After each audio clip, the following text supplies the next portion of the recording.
2024 లేదా 25లో డిగ్రీ లేదా బీటెక్ చదివారా? సాఫ్ట్‌వేర్ జాబ్ కోసం ఎదురు చూస్తున్నారా? అయితే కోడ్‌జ్ఞాన్ 100 డేస్ కోర్సులో చేరండి. జాబ్ సాధించండి. ఇరాన్ మీద ఇజ్రాయెల్, అమెరికా కలిసి చేస్తున్నటువంటి యుద్ధంతో ఒక్కసారిగా పాశ్చాత్య దేశాలన్నీ కూడా ఏమవుతుందనేటువంటి ఆలోచనతో ఎదురుచూస్తున్నాయి. అయితే ముఖ్యంగా అగ్రదేశాల్లో ఒకటైనటువంటి చైనా ఇప్పుడు స్పందించింది. ఖచ్చితంగా తాము ఇరాన్‌కి సపోర్ట్ చేస్తున్నాం. ఈ విషయంలో అమెరికా, ఇజ్రాయెల్ ఈ యుద్ధాన్ని ఆపాలి అంటూ కూడా చైనాకు సంబంధించినటువంటి విదేశాంగ శాఖ మంత్రి ఒక ప్రకటన కూడా చేశారు. దీంతో చైనా ఇప్పుడు ప్రత్యక్షంగా ఈ వార్‌లోకి ఎంటర్ కాబోతుందా? నిజంగా అదే జరిగితే ఇక అమెరికా వర్సెస్ చైనాగా యుద్ధం మారిపోతుందా? దీని గురించి తెలుసుకునే ప్రయత్నం చేద్దాం. మనతో పాటు ఉన్నారు అనలిస్ట్ ప్రశాంత్ గారు. ప్రశాంత్ గారు, సో ఇప్పుడంతా కూడా చైనా బ్యాక్ ఎండ్‌లో ఉండి మాత్రమే ఇరాన్‌కి సపోర్ట్ చేస్తుంది. తన టెక్నాలజీ గాని, తన శాటిలైట్స్ గాని, ఇలా వెపన్స్ గాని ఇండైరెక్ట్‌గా ఇరాన్‌కి సపోర్ట్ చేస్తుందని అందరూ అనుకున్నారు. కానీ నేరుగా చైనానే ఇప్పుడు రంగంలోకి దిగే పరిస్థితి చాలా స్పష్టంగా కనిపిస్తుంది అనుకోవచ్చా? డెఫినెట్ గా అండి. అయితే ఇప్పుడు చైనా విదేశాంగ మంత్రి ఏదైతే కామెంట్ చేశాడో, అంటే దీన్ని ఏదైతే ఖండించారో అది అది అది పార్ట్ ఆఫ్ డిప్లొమసీ. దాన్ని అంత మనము ఏమంటారు భూతద్దంలో చూడాల్సిన అంశం ఏం కాదు. ఎందుకంటే ఏ దేశం తమ సార్వభౌమ అధికారాన్ని కోల్పోతూ ఉంటే ఆ, ప్రపంచ దేశాల్లో అందరూ కూడా ఇది తప్పు అని ఖండించేంత హక్కు అందరికి ఉంది.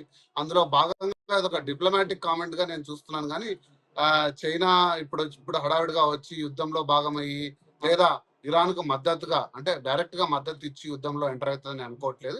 ఎందుకంటే దానికి రీజన్స్ చాలా ఉన్నాయి, మనం చూద్దాం. అయితే ముందుగా చైనాకున్న కన్సర్న్ ఏంటి అనేది మనం తెలుసుకుంటే, ఆ ఇరాన్ దాదాపు 90% వరకు కొంచెం ఆంక్షలు ఉండడం వల్ల 90% ఇరాన్ ఆయిల్ అంతా కూడా చైనాకి వెళ్తుంది.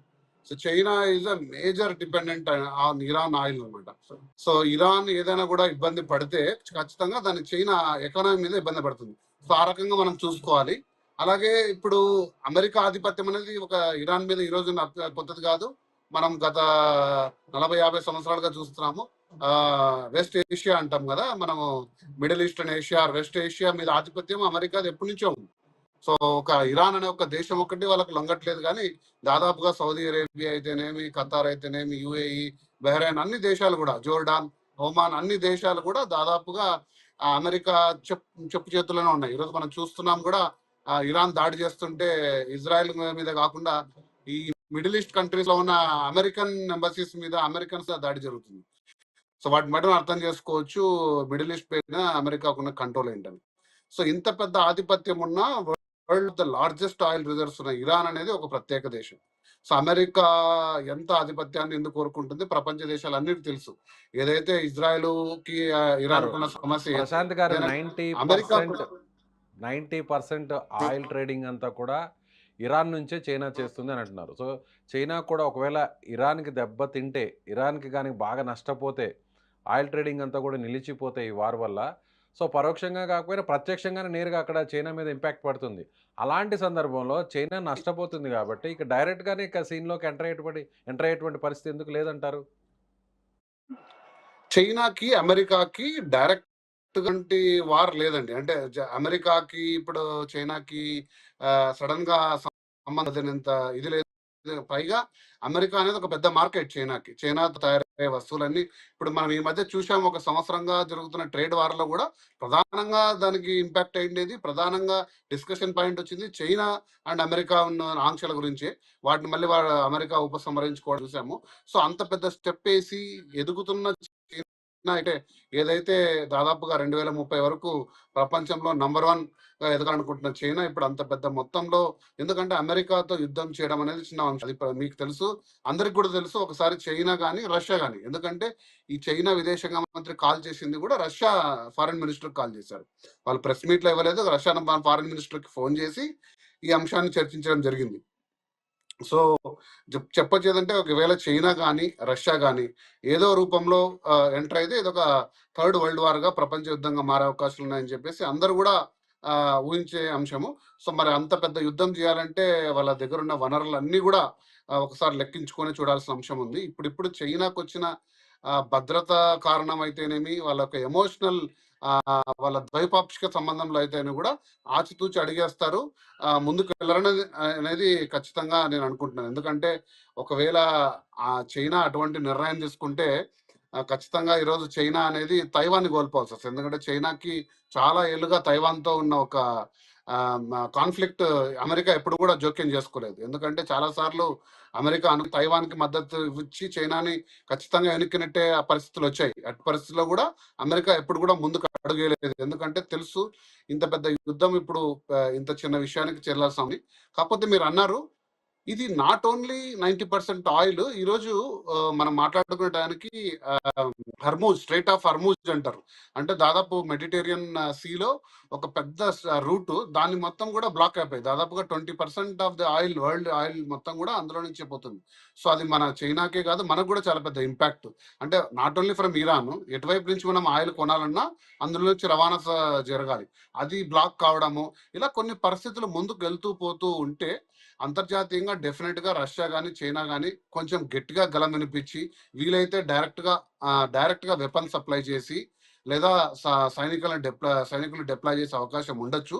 కానీ అంత తొందరగా జరుగుతుంది అనుకోను. ఎందుకంటే ఈ యుద్ధం డెఫినెట్ గా 3-4 వారాలు నడిచే పరిస్థితులే ఉన్నాయి. అంత ఈజీగా అమెరికా దళాలు కానీ లేకపోతే ఇజ్రాయెల్ దళాలు కానీ వెనక్కి వెళ్తాయని అనుకోవట్లేదు. ఎందుకంటే ఈసారి వచ్చే యుద్ధంతో ఇరాన్ ఇంకా సమూలంగా ఇది ముగిసిపోవాలి. మళ్ళొకసారి ఎటువంటి ఇరాన్ లో చిన్న దళాలు అయితేనేమి లేదా మొత్తం ఇరాన్ దేశంలో కూడా ఇంత పెద్ద తిరుగుబాటు రాకూడదు అనే ఒక గట్టిగా నిర్ణయించుకొని ఈసారి జరుగుతున్న దాడిలాగా కనపడుతుంది. కాబట్టి ఇది చాలా కాలం నడిచే అవకాశం ఉంది. ఇప్పుడిప్పుడు అర్ధాంతరంగా నాకు తెలిసి కొంచెం గట్టిగా రష్యా కానీ చైనా కానీ డైరెక్ట్ గా ఇందులో యుద్ధంలో భాగం అవుతాం అయితే నేను అనుకోవట్లేదు. రైట్ అండి. ఓకే. సో మిగిలినటువంటి దేశాలు ఇప్పుడు నాటో దేశాలు ఏమన్నా వార్‌లోకి ఎంటర్ అయ్యేటువంటి అవకాశం కనిపిస్తుంది. ఇప్పటికే బ్రిటన్ గూడా ఆహ్, ఇజ్రాయెల్‌కి, అమెరికాకి సపోర్ట్ చేస్తున్నట్టు కూడా ప్రకటించింది. సో డెఫినెట్ గా నాటో అనేది నాటోలో అమెరికా కీలక సభ్య దేశం. నాటోలో ఒక దేశంపై దాడి జరిగితే ఖచ్చితంగా నాటో దేశాలన్నీ వస్తాయి. ఆ రకంగా చూసుకుంటే అమెరికాకు మద్దతుగా వెళ్లాల్సిందే నాటో. ఇండిపెండెంట్ గా ఇప్పుడిప్పుడే అంటే ఎప్పుడైతే ట్రంప్ వచ్చేసి మాకు గ్రీన్లాండ్ మీద హక్కు ఉందన్నదో అప్పుడు నాటోలో కొంచెం చిన్న విభేదాలు వచ్చాయి. అప్పటి నుంచి అమెరికా ఒక నాటోలో కీలక సభ్యుడుగా ఉన్నా కూడా ఒక సభ్య దేశంగా ఉన్నా కూడా కొంచెం దూరం పెడుతూ వచ్చాయి ఐరోపా దేశాలన్నీ కూడా. ఈ ట్రంప్ ఆధిపత్యం అమెరికా ఆధిపత్యం వల్ల ఐరోపా యొక్క యూనిటీకి దెబ్బతినే అవకాశం ఉందని కొంచెం దూరం పెడుతూ వస్తున్నాయి. సో కానీ ఇప్పుడు ఈ వార్లో ఇండిపెండెంట్ గా ఫ్రాన్స్ కానీ జర్మనీ కానీ యూకే కానీ డైరెక్ట్ గా కామెంట్ చేయలేదు.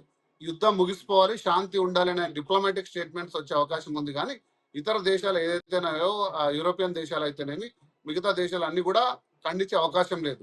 సో మీరు చూసుకుంటే బ్రిక్స్ ప్లస్ అంటారు. బ్రిక్స్ ప్లస్ దేశాలుగా ఉన్న బ్రెజిల్ అయితేనేమి రష్యా అయితేనేమి చైనా సౌత్ ఆఫ్రికా ఇరాన్ కూడా ఒక భాగమే అందులో. యాక్చువల్ గా ఎమర్జింగ్ ఎకానమీస్ అన్ని కూడా ఒక కూటమిగా ఉంటూ దీన్ని ఛేదించాల్సిన అవసరం ఉంది. కాకపోతే ఈ రోజు స్వచ్ఛందంగా ఎవరు ముందుకు వచ్చి అమెరికాతో వివాదం పెట్టుకొని ఇంకొక రకంగా ముందుకు తీసుకెళ్లేంత వనరులు కానీ అంత పరిస్థితులు కానీ ఈరోజు ప్రపంచ దేశాల్లో లేవు. ఎవరైనా కూడా దీన్ని తీవ్రంగా ఖండిస్తారు, ప్రపంచ శాంతి కోసం ప్రయత్నిస్తారు, లేదా చర్చల్లో భాగం కావడానికి ట్రై చేస్తారు. కానీ డైరెక్ట్ గా వచ్చి ఇప్పుడు ఇరాన్ కి కానీ లేదా ఇజ్రాయెల్ అండ్ అమెరికాకి డైరెక్ట్ గా మద్దతు కానీ ఇచ్చి ఇరాన్ కూడా ముందుకు ఒకటే వచ్చే మాట చెప్తుంది ప్రశాంత్ గారు. ఇరాన్‌లో జరుగుతున్నటువంటి ఈ మారణకాండ అంటూ పదే పదే ఇరాన్ చెప్తుంది. ఇజ్రాయెల్, అమెరికా చేసినటువంటి ఈ దాడులు కూడా చూస్తే మనం ఫస్ట్ అండ్ సెకండ్ అటాక్‌లోనే నేరుగా ఒక స్కూల్ మీదనే నేరుగా మిసైల్ లాంచ్ చేయడం జరిగింది. ఆ స్కూల్‌లో ఉన్నటువంటి చిన్నారులందరూ కూడా చనిపోవడం జరిగింది. దాదాపుగా ఇప్పటివరకు అక్కడ 166 మంది చిన్నారులు చనిపోవడం అనేది జరిగింది. జనరల్‌గా కూడా వార్ ఉన్నప్పుడు ఎక్కడ కూడా హాస్పిటల్స్ మీద, స్కూల్ బిల్డింగ్స్ మీద అటాక్స్ గాని చేయకూడదంటారు. అది వార్ రూల్. బట్ ఇక్కడ చూస్తే మాత్రం ఒక పెద్దన్న పాత్రను పోషించేటువంటి అమెరికా గానీ, ఇజ్రాయెల్ గానీ ఇలా దిగజారిపోయి అటాక్ చేయడాన్ని ఏ విధంగా చూడాలంటారు? అసలు యాక్చువల్ గా మీకు ఆ ఖమేనీ గారి హత్య జరిగేకి ముందర సాక్షిగా చర్చలు జరుగుతున్నాయి. యుఎస్ అండ్ ఇరాన్ మధ్య ఒక డైలాగ్ నడుస్తుంది. డైలాగ్ నడుస్తుంటే ఒక మధ్యలో ఇంత పెద్ద దారుణం ఒడిగొట్టడం, ఇంత పెద్ద దాడి చేయడం అనేది అమానుషం.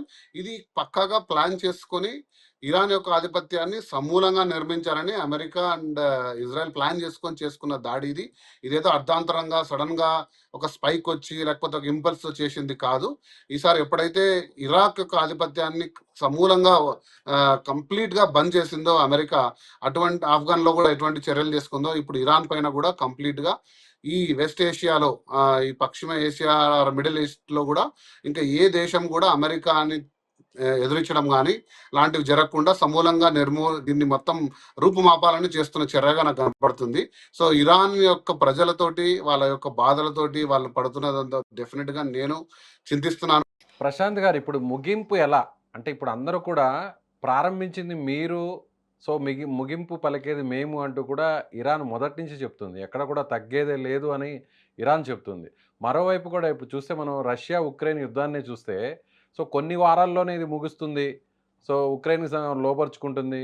ఉక్రెయిన్ ఇంకా ఆగిపోతుంది, భయపడుతుంది అని అందరూ కూడా అంచనా వేశారు. కానీ దానికి తలకిందులుగా ఇప్పటికి కూడా ఆ వ్యవహారం నడుస్తూనే ఉంది. అయితే ఇప్పుడు ట్రంప్ కూడా కొన్ని వారాల పాటు యుద్ధం తప్పదు అని కూడా ఆయన చెప్పడం జరిగింది. అంటే అల్టిమేట్‌గా అమెరికా, ఇజ్రాయెల్ గోల్ ఏంటి? ఖమేనీని కూడా ఆల్రెడీ చంపడం జరిగింది. సో దానికి సంబంధించినటువంటి ఆయన ప్లేస్‌లో వచ్చినటువంటి వారసుడిని కూడా చంపడం జరిగింది.